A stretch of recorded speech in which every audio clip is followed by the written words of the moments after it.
Kannur vision success സ്റ്റോറിയിലേക്ക് പ്രിയ പ്രേക്ഷകർക്ക് സ്നേഹപൂർവ്വം സ്വാഗതം. സക്സസ് സ്റ്റോറി ടീം എന്നുള്ളത് കതിരൂരിലാണ്.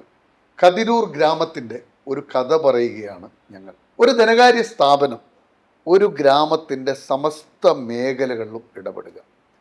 ആരോഗ്യം, വിദ്യാഭ്യാസം, സാഹിത്യം, മാലിന്യ നിർമ്മാർജ്ജനം, കൃഷി തുടങ്ങിയ സമസ്ത മേഖലകളിലൂടെയും ഇടപെട്ടുകൊണ്ട് ഏതാണ്ട് 25 ഗ്രാമങ്ങളെ ചേർത്തു പിടിച്ചുകൊണ്ട് സഞ്ചരിക്കുന്ന 7 പതിറ്റാണ്ടിൻ്റെ പാരമ്പര്യമുള്ള കതിരൂർ ബാങ്കിൻ്റെ വളർച്ചയുടെ പടവുകളിലൂടെയാണ് ഇന്നത്തെ സക്സസ് സ്റ്റോറിയുടെ സഞ്ചാരം. അങ്ങനെ കതിരൂർ ബാങ്കിൻ്റെ പടവുകൾ സഞ്ചരിക്കുമ്പോൾ അതിനൊരു നേതൃത്വം ഉണ്ടാകുന്നുള്ളൂ. അതിൻ്റെ കഴിഞ്ഞ 6 വർഷമായിട്ട് അതിനെ നയിക്കുന്നത് ശ്രീജിത്ത് ചോയൻ എന്ന ഒരു പൊതുപ്രവർത്തകനാണ്. അദ്ദേഹം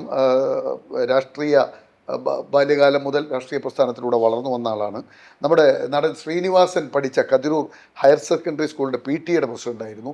വ്യത്യസ്ത മേഖലകളിലൂടെ സഞ്ചരിച്ച ആ പൊതുപ്രവർത്തകനാണ് കതിരൂർ സർവീസ് സഹകരണ ബാങ്കിൻ്റെ ഇന്നത്തെ അമരക്കാരൻ. അപ്പോൾ നമുക്ക് കതിരൂർ ബാങ്കിനെയും അതിൻ്റെ സാരഥി ശ്രീജിത്ത് ചോയനെയും ഒന്നറിയാം സക്സസ് സ്റ്റോറിയിലൂടെ.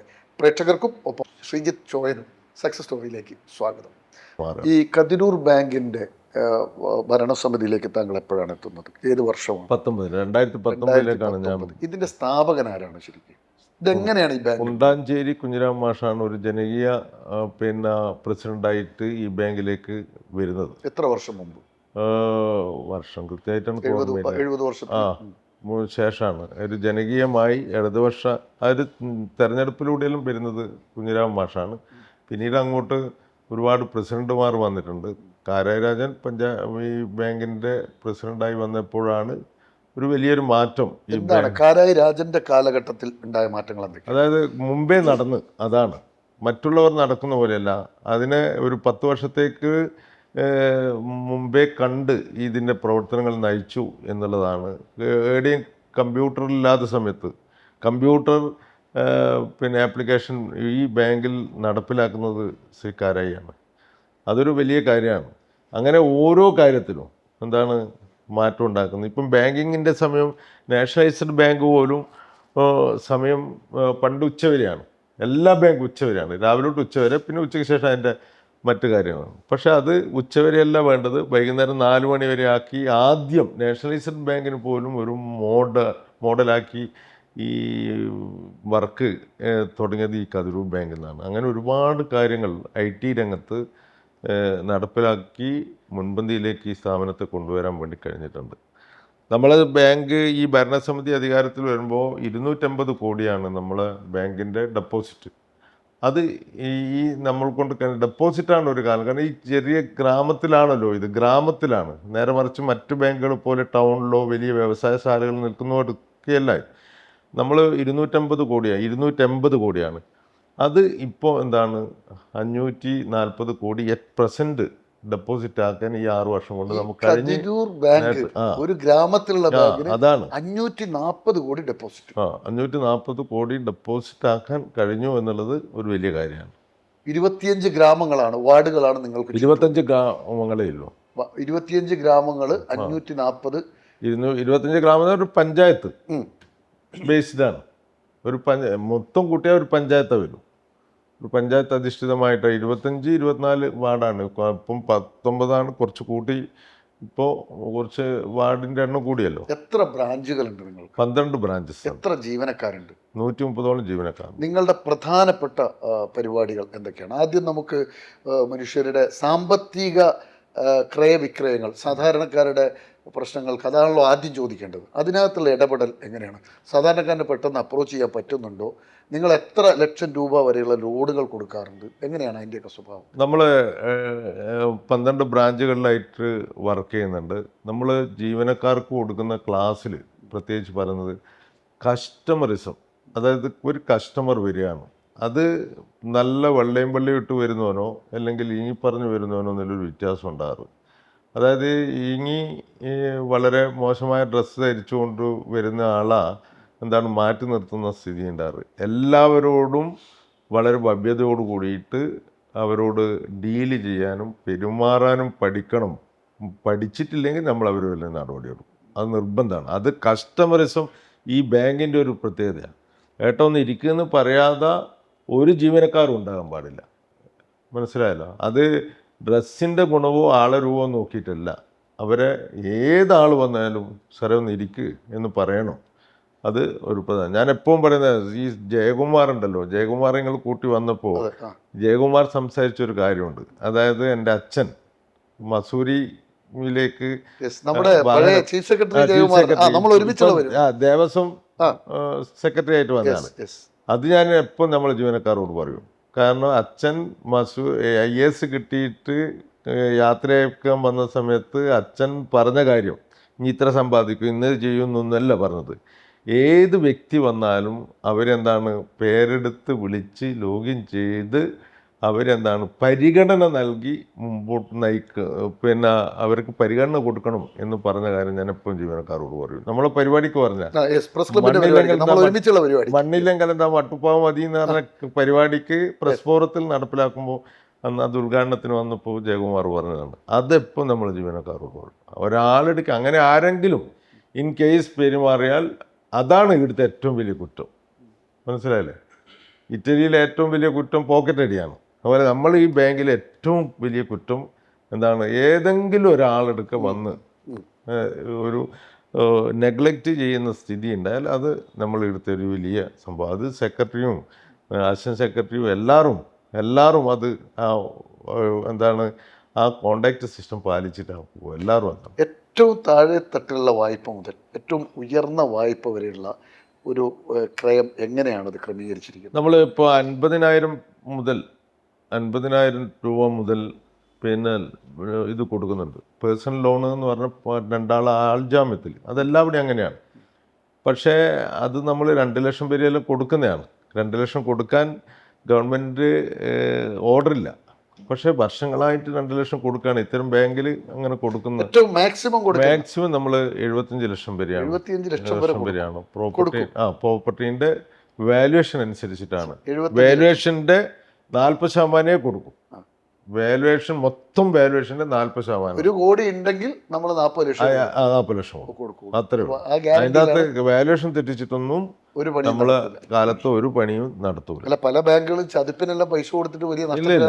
അങ്ങനെ നമ്മളെടുക്കുക ഒരുപാട് ആൾക്കാരിൽ ഇത് നിയന്ത്രിക്കാനും കൺട്രോൾ ചെയ്യാനും എല്ലാം നമ്മളെ മേലെ സഹകരണ മേഖലയിലും പൊതുപ്രസ്ഥാനത്ത് വർക്ക് ചെയ്യുന്നത് ഒറ്റൊരാളും എൻ്റെ ഈ ജീവിതത്തിൽ അതാണ് ഈ നമ്മളൊരു സക്സസ്. ഒറ്റൊരാളും നിങ്ങളൊന്ന് ആ ലോണൊന്ന് കൊടുത്തേക്ക് എന്ന് പറയാൻ വന്നിട്ടില്ല. പലപ്പോഴും ഇന്ന് വിവാദം അതാണല്ലോ.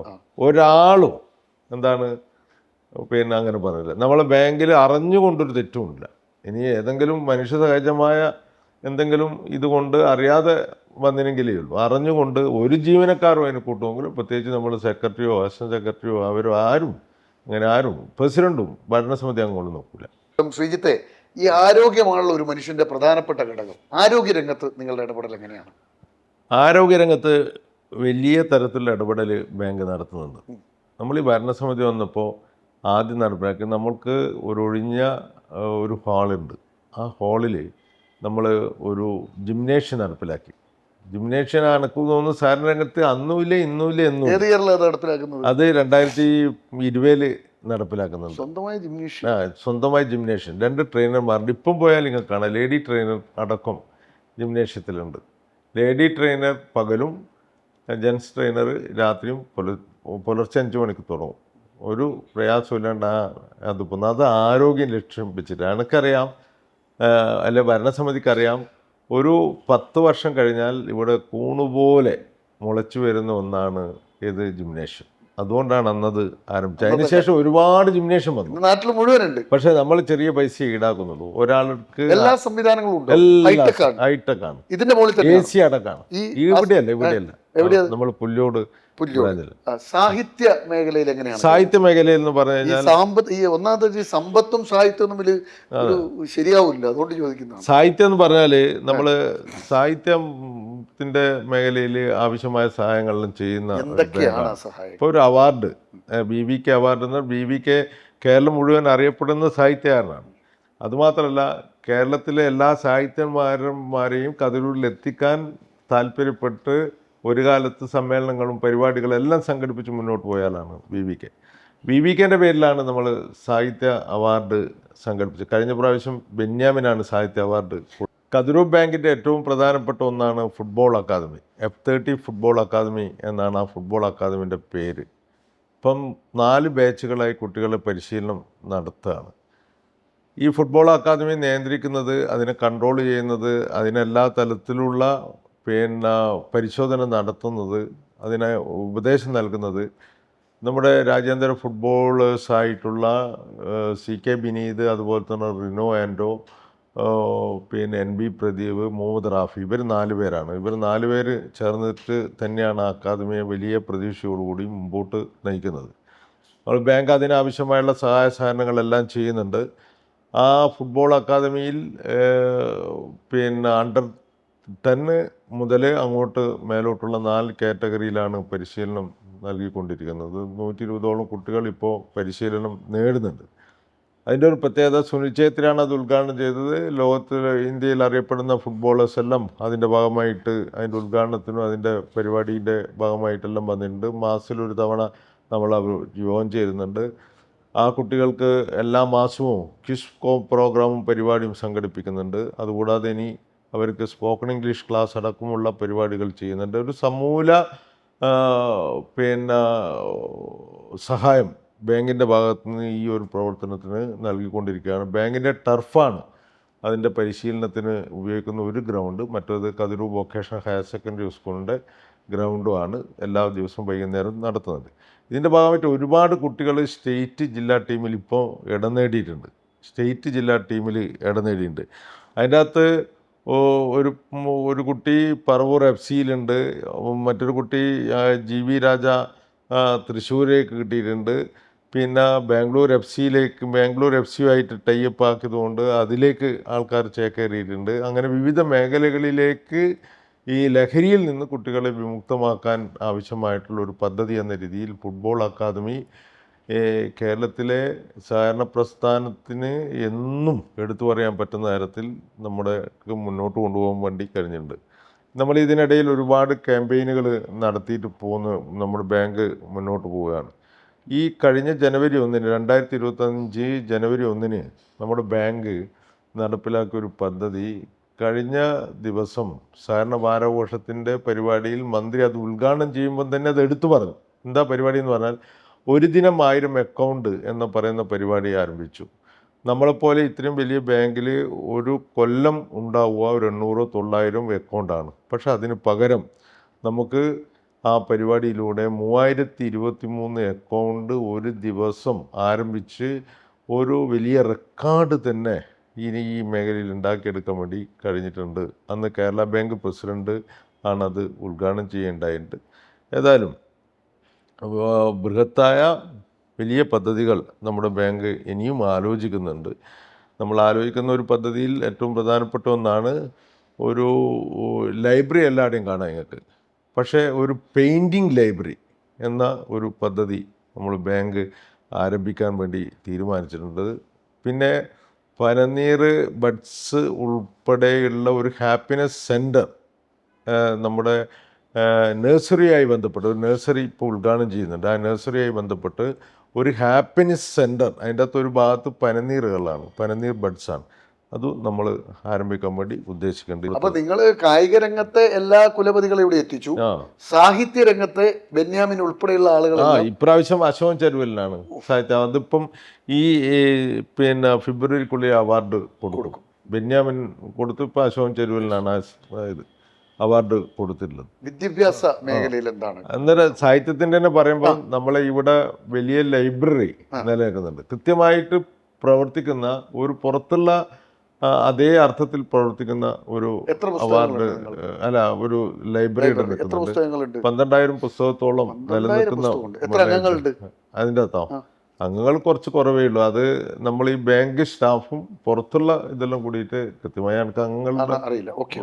വിദ്യാഭ്യാസ മേഖലയിൽ ഇടപെടൽ എങ്ങനെയാണ്? വിദ്യാഭ്യാസ മേഖലയിൽ എന്ന് പറഞ്ഞാൽ നമ്മൾ സ്കൂൾസിനെ എല്ലാം ചേർത്ത് വിടും. കതിരൂർ ബാങ്കിൻ്റെ ഒരു പരിപാടിയാന്ന് പറഞ്ഞാൽ 19 സ്കൂളുണ്ട് നമ്മളെ ബാങ്ക് പരിധിയിൽ. എല്ലാവരും വരും. കാരണം അവിടെ ഒരു നിർധനരായ ഒരു കുട്ടിക്ക് എന്തെങ്കിലും ഒരു സഹായം ചെയ്യണം, അല്ലെങ്കിൽ സ്കൂൾസിന് എന്താണ് ഒരു വാട്ടർ പ്യൂരിഫിക്കേഷൻ വേണം, അല്ലെങ്കിൽ എന്തെങ്കിലും ഒരു ഹെൽപ്പ് വേണമെന്ന് പറഞ്ഞാൽ നമ്മൾ ഒരു തരത്തിലും മടിച്ചു നോ പറയില്ല. നോ പറയില്ല. അവർക്ക് ആവശ്യമായിട്ടുള്ള സഹായങ്ങൾ ചെയ്യും. ഇപ്പം ഈ ഓണത്തിന് നമ്മൾ സംഘടിപ്പിച്ച പരിപാടി അത് നമുക്ക് ആലോചിക്കേണ്ട ആവശ്യമൊന്നുമില്ല. പക്ഷേ ഇപ്രാവശ്യത്തെ ഓണത്തിന് നമ്മളെന്താണ് കതിരൂരിന് ചുറ്റുമുള്ള, അതായത് ഈ പറയുന്ന കതിരൂർ, പിണറായി, എരുവട്ടി, ഈ പറയുന്ന പിണറായി, അതുപോലെ തന്നെ എരഞ്ഞോളി, ഈ പറയുന്ന മൂന്ന് സ്ഥലത്തും ബഡ്സ് സ്കൂളുണ്ട്. ബഡ്സ് സ്കൂൾ എന്ന് പറഞ്ഞു കഴിഞ്ഞാൽ 3 ബഡ്സ് സ്കൂളുണ്ട്.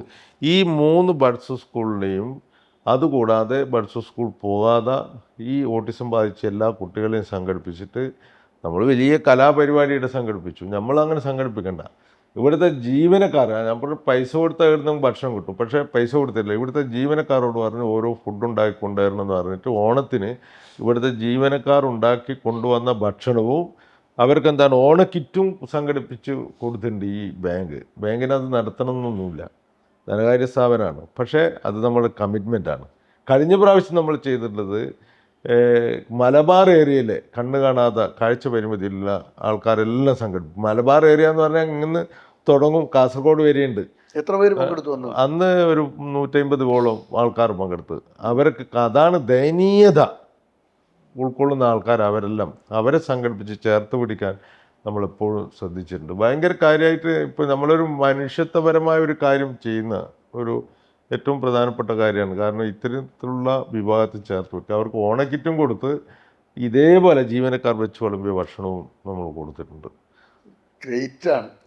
മാലിന്യ സംസ്കരണത്തിൽ എങ്ങനെയാണ്? അല്ലെ, അത് കൂടാണ്ടൊന്ന് വിട്ടുപോയത്, നമ്മൾ ഈ ഡയാലിസിസ് പേഷ്യൻസിന്, ഡയാലിസിസ് എന്ന് പറഞ്ഞു കഴിഞ്ഞാൽ മറ്റ് ക്യാൻസർ പോലെയൊന്നുമല്ല. ഡയാലിസിസ് ചെയ്ത് കഴിഞ്ഞാൽ പിന്നെയും ജീവിക്കണം എന്ന ഭയങ്കരമായ ഒരു ആഗ്രഹം ഉണ്ടാകുന്ന ഒരു പ്രത്യേകതരം പേഷ്യൻസാണ്. അവർക്ക് മന്ത്ലി നമ്മൾ പെൻഷൻ കൊണ്ടുപോയി കൊടുക്കും, വീട്ടിൽ കൊണ്ടുപോയി കൊടുക്കുക. നമ്മൾ ഡ്രൈവറാണ്, ഇവർക്ക് വീട്ടിൽ കൊണ്ടുപോയി കൊടുക്കുക.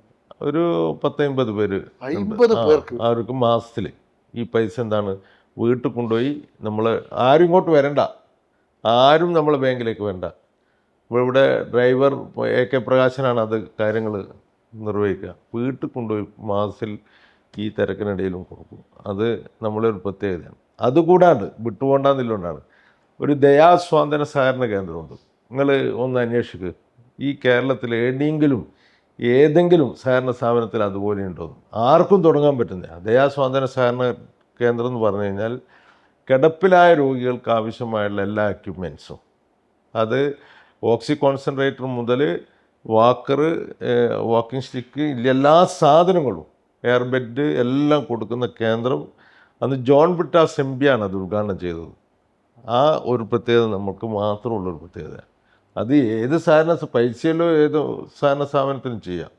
നമ്മൾ ലാഭത്തു നിന്ന് ഒരു വലിയ വിഹിതം അതിനു വേണ്ടിയിട്ട് മാറ്റിവെക്കാം. നമ്മൾ കതിരൂർ ബാങ്കിൻ്റെ പരിധിയിൽ ബാങ്കിൻ്റേതായ കയ്യൊപ്പ് ചാർത്താതെ, സഹായം എത്താതെ ഒരു വീടും ഉണ്ടാവില്ല എന്ന് വിശ്വസിക്കുകയാണ്. അതാണ് നമ്മുടെ വളർച്ചേൻ്റെ അടിസ്ഥാനം, വളർച്ചേൻ്റെ പ്രധാനപ്പെട്ട കാര്യമാണ്. കയ്യൊപ്പ് ചാർത്താതെ ഒരു വീടും ഒരു മേഖലയില്ല. അത് ഇതൊന്നും ഒരു വിഭാഗത്തിനായിട്ട് നീക്കി വെച്ചല്ല.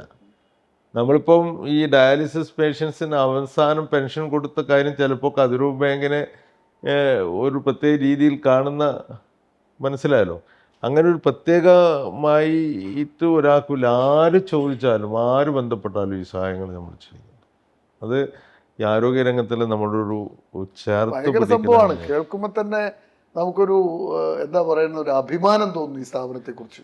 അതാണ്. മാലിന്യ സംസ്കരണത്തിൽ ഇടപെടൽ എങ്ങനെയാണ്? മാലിന്യ സംസ്കരണത്തിന് കാര്യമായ പ്രവർത്തനങ്ങൾ നമ്മൾ പഞ്ചായത്ത് നടത്തുമ്പോൾ പഞ്ചായത്തിൻ്റെതായ സഹായങ്ങൾ ചെയ്യും. പഞ്ചായത്ത് പ്രസിഡന്റും ആൾക്കാരും സഹായങ്ങൾ ചേർത്ത് ഒരുമിച്ചാണ് പോകുന്നത്. വേണ്ടി ഊർജ്ജ സംരക്ഷണത്തിന് നമുക്കാണ് എന്താണ് തനതായി ചെയ്ത ഒരു ബാങ്ക് നമ്മളതാണ്. നമ്മൾ 12 ബ്രാഞ്ചസ് ഉണ്ട്. ഈ ബ്രാഞ്ച് അടക്കം 12 ബ്രാഞ്ചസും നമ്മൾ അനുബന്ധ സ്ഥാപനങ്ങളും സോളാറിലാണ് പോകുന്നത്. ഒറ്റ ബ്രാഞ്ചാണ്, 12-ൽ ഒറ്റ ബ്രാഞ്ചാണ്. അതും ആ ബിൽഡിങ്ങിൻ്റെ മേലെയുള്ള വൃക്ഷങ്ങളുടെയും ഒരു ഇതുകൊണ്ടാണ് അത് നടപ്പിലാക്കാൻ പറ്റാത്തത്. 11 ബ്രാഞ്ചും സോളാർ അധിഷ്ഠിത. കറണ്ട് ചാർജ് നമുക്ക് 3 ലക്ഷവും 4 ലക്ഷവും വരുന്നത് ഇപ്പോൾ 30,000-ത്തിലേക്ക് കുറഞ്ഞിട്ടുണ്ട്. നമ്മളിപ്പോൾ ഇലക്ട്രിക് വെഹിക്കിൾ സ്റ്റേഷൻ ഇവിടെ ആരംഭിച്ച് വളരെ ലാഭം. അതിൻ്റെ ഒരു കണക്ക് ഞാൻ എടുത്തിന് എത്രയോ ലാഭകരമായിട്ടാണ് പോകുന്നത്. നമുക്കൊരു 40,000-50,000 രൂപ അതിൻ്റെ അന്ന് ലാഭമുണ്ട്. ഇലക്ട്രിക് ഒരു സ്റ്റാഫും വേണ്ട. അന്നേരം നിരന്തരം വണ്ടി ചെറിയ പൈസ മാത്രമേ ഈടാക്കുന്നുള്ളൂ.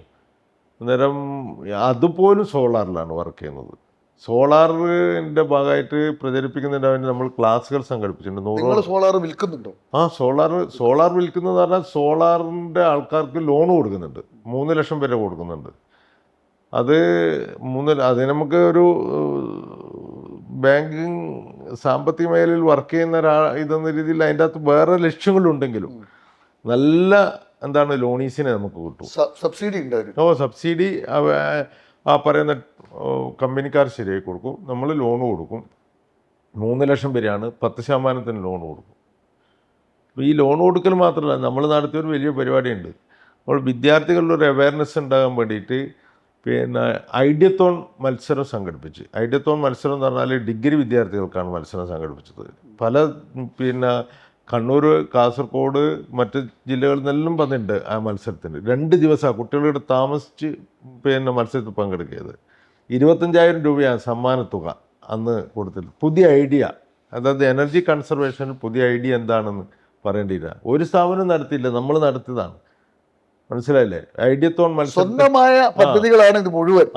പിന്നെ ഇ ബിൽ ചാലഞ്ച് എന്ന് പറയുന്ന പരിപാടി. ഇ ബിൽ ചാലഞ്ച് എന്ന് പറഞ്ഞു കഴിഞ്ഞാൽ നിങ്ങൾ ഈ എനർജി കൺസർവേഷൻ്റെ ക്ലാസ് കഴിയുന്നു, ഐഡിയത്തോൺ മത്സരം നടക്കുന്നു, ഒരുപാട് മേഖല ഈ കാര്യങ്ങളിൽ നമ്മൾ ലോൺ കൊടുക്കുന്നു, സോളാർ കാര്യങ്ങൾ ചെയ്യുന്നു, EV സ്റ്റേഷൻ ആരംഭിക്കുന്നു.